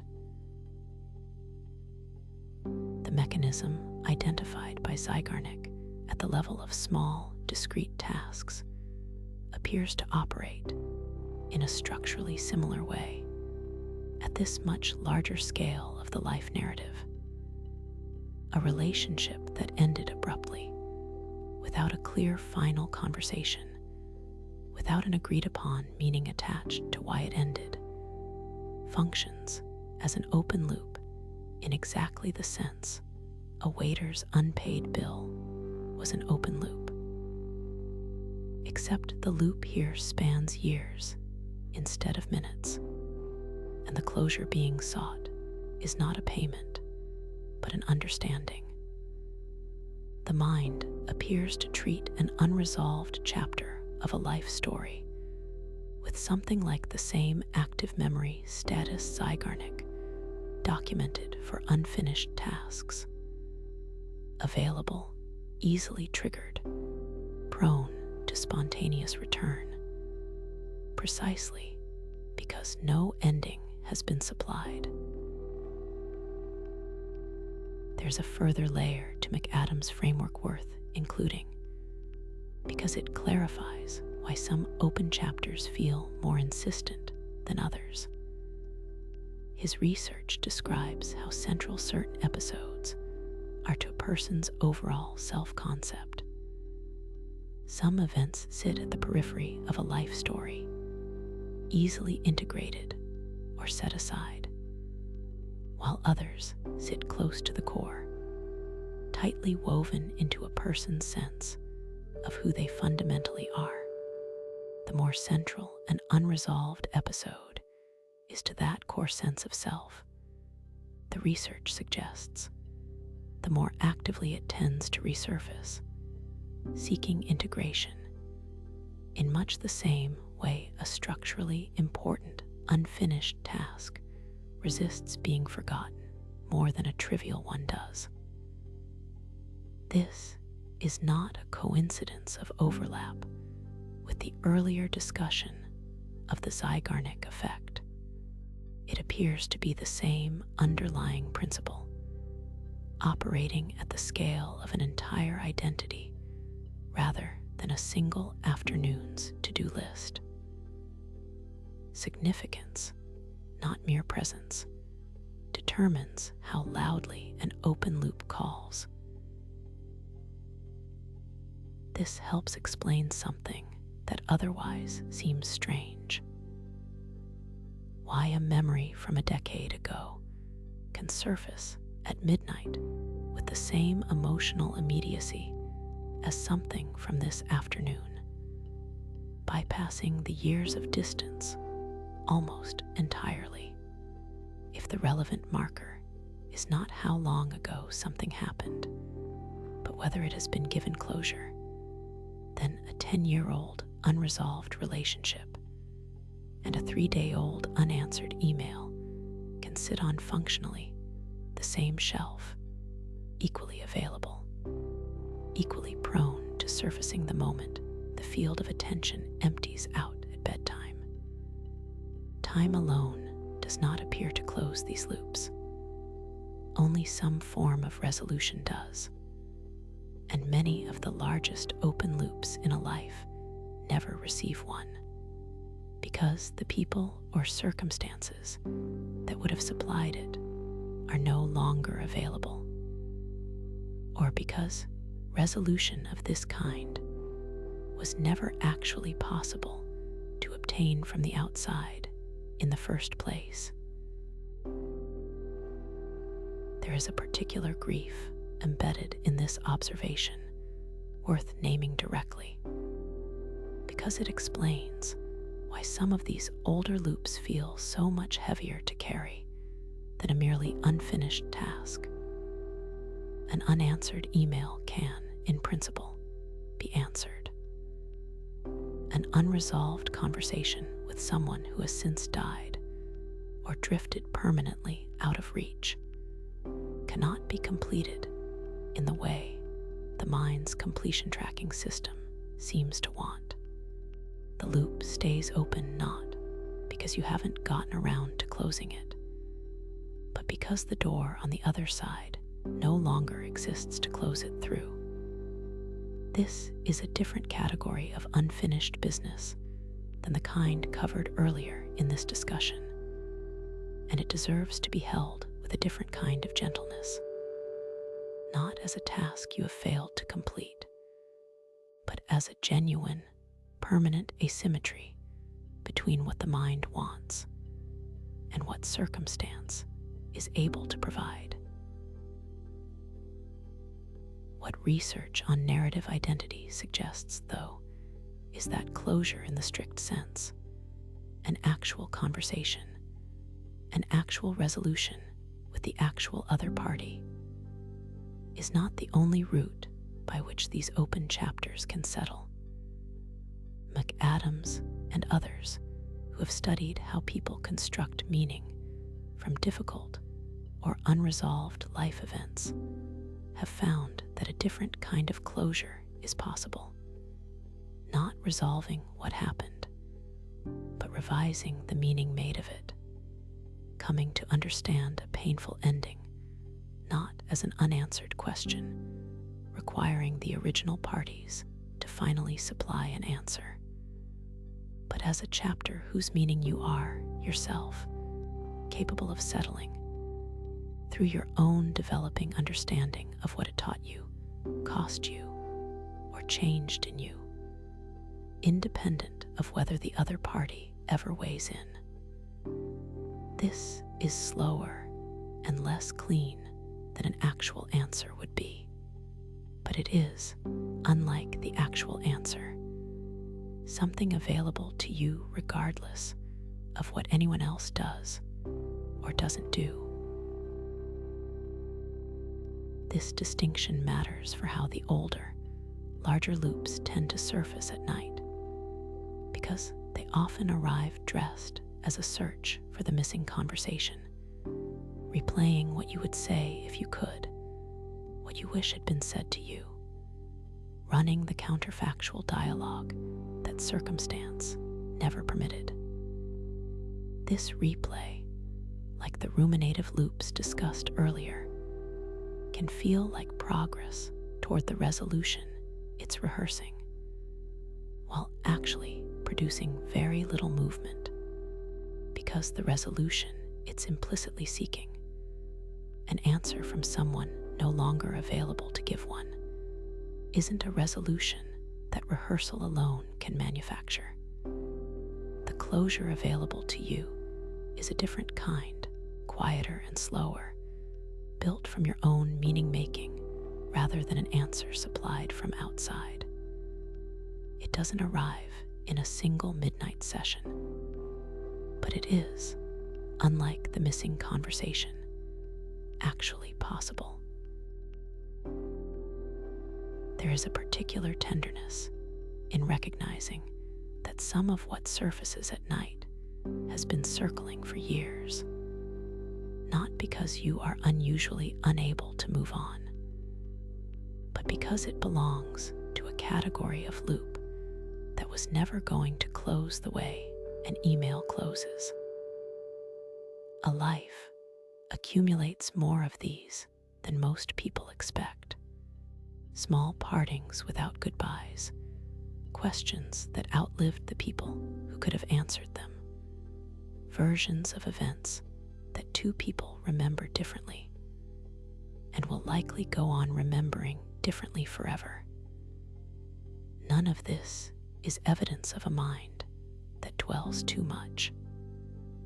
It is evidence of a life long enough and full enough to contain genuine, permanent asymmetries between what happened and what closure would have required. These older loops do not need to be resolved tonight, any more than the smaller ones from earlier in this discussion do. They have already waited years. They can wait until morning, and the morning after that, and however many more mornings the slow work of meaning-making actually takes. What they are asking for right now, in this particular quiet, is not a solution. It is only what has already been given.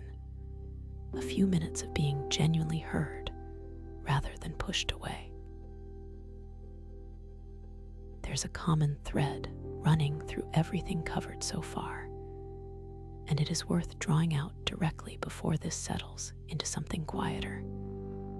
Nearly every mechanism described, the unfinished loop, the ironic rebound of suppression, the ruminative circle, the intrusive thought fused with identity, the physiological arousal, misread as urgency, the brooding mistaken for reflection, the old unclosed chapters of a longer life, shares a single underlying feature.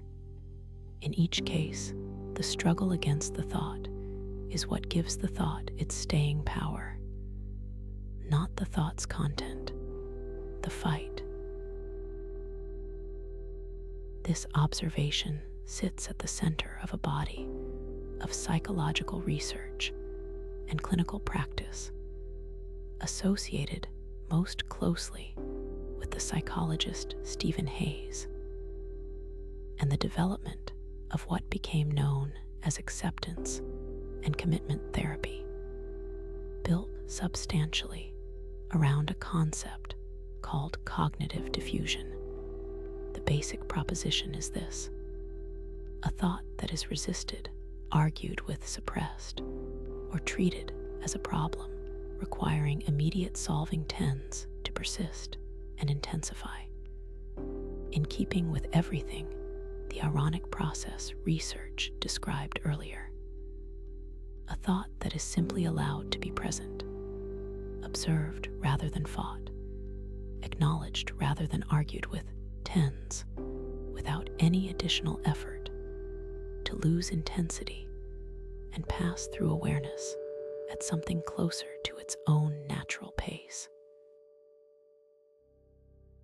A study conducted by Deborah Marks and Douglas Woods in the mid-2000s tested this directly, comparing groups given different instructions for handling an unwanted thought.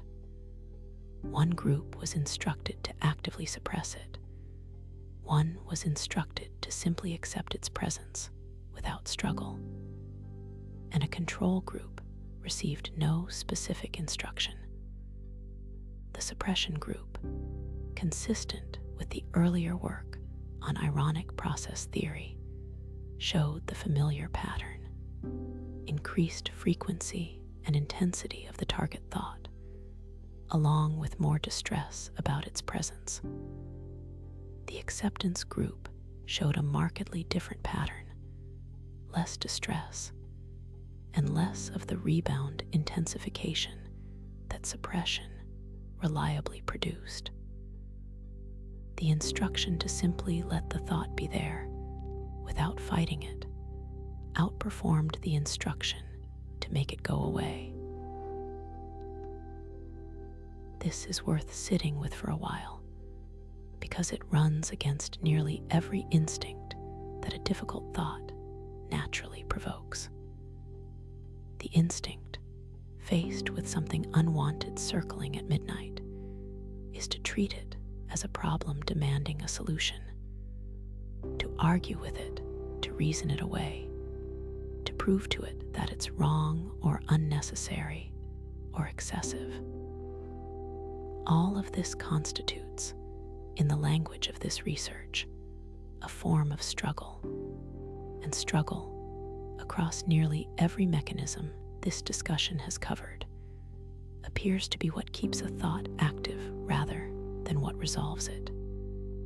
The alternative, letting the thought be present without granting it the urgency of a problem that must be solved right now, feels, to most people the first several times they try it, like giving up, like a kind of negligence. It rarely is. It is closer to declining an invitation to a fight the thought has extended, on the correct suspicion that fighting is the thing that keeps the fight going. There is a specific, felt difference between a resisted thought and an allowed one, and it is worth describing carefully, because the difference is not really about content, it's about texture. A resisted thought tends to sharpen. It returns with more edges, more insistence, more of the quality of demanding your attention right now. An allowed thought tends to soften around the edges relatively quickly. It still arrives. It may still arrive several more times before the night is through, but each arrival, unfought, carries somewhat less weight than the one before, in a way that a fought thought reliably does not. This softening is not something you have to manufacture through effort. It appears to be closer to a thought's natural trajectory when nothing is actively working to intensify it. This does not mean pretending the thought doesn't matter or performing indifference to something that genuinely concerns you. That would be its own form of suppression, wearing a calmer costume, and the ironic process research suggests it would likely produce a similar rebound. The distinction that matters is between acknowledging a thought's presence and granting it authority over what happens next, between noticing that a worry has arrived and treating that worry's arrival as proof that something must be resolved before sleep is permitted. A thought can be genuinely present, genuinely felt, without being treated as an emergency requiring your full engagement at this exact hour. It can simply be there, the way weather is there, moving through without requiring a verdict from you about whether it should be allowed to. There's something almost restful in recognizing that the goal tonight was never to solve anything. The unfinished email will still be unfinished in the morning, available then to whatever action can actually be taken about it. The unresolved conversation from 10 years ago will still be unresolved, available for the slower work of meaning making that doesn't happen in a single midnight session. None of what surfaces tonight needs to be handled tonight. Its arrival is not a summons. It can simply be allowed to pass through, the way it was always eventually going to, with or without the fight. Every mechanism this discussion has walked through, the unfinished loop, the ironic rebound, the ruminative circle, the intrusive flicker, the misread arousal, the brooding disguised as reflection, the old unclosed chapters, points toward the same quiet conclusion from a slightly different direction. None of them are solved by more effort at this particular hour. All of them soften on their own schedule once the struggle against them eases. That softening does not require you to do anything else tonight. It is already the direction things are moving, with or without your active participation, simply by virtue of the day's demands having finally gone quiet, and the body being given room, at last, to do what it already knows how to do. Of everything covered tonight, there is one thread worth carrying forward as the rest goes quiet. The mind that keeps circling back to something unfinished is not broken. It is the same mind that remembers to call the friend, that keeps track of the small unclosed obligations of an ordinary life, that holds the door open on things that still matter. Tonight, in the particular emptiness of this hour, that same faculty has nothing to compete with, and so it fills the whole room with whatever it's been carrying. Nothing that's surfaced tonight needs an answer before sleep. The email, the conversation, the old unclosed chapter, none of it was waiting for midnight specifically. It was simply waiting for a quiet enough room to be heard. And now it has been heard. And that is enough for tonight. Whatever is still circling can be allowed to circle a little longer, without a fight, without a verdict, without needing to reach anywhere before your eyes close. It will still be there tomorrow in daylight, where there is room to actually do something about it. Tonight is not for solving. Tonight is only for resting. Let the thinking slow down now. Let it get quieter and quieter still. You are here. The night is quiet. Let everything go still. Sleep well.